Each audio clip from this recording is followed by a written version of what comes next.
بسم الله الرحمن الرحيم والتين والزيتون وطور سينين وهذا البلد الأمين لقد خلقنا الإنسان في أحسن تقويم ثم رددناه أسفل سافلين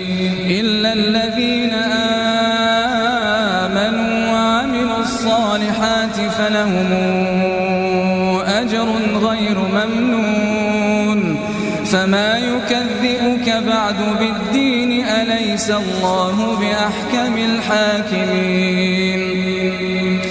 بسم الله الرحمن الرحيم اقرأ باسم ربك الذي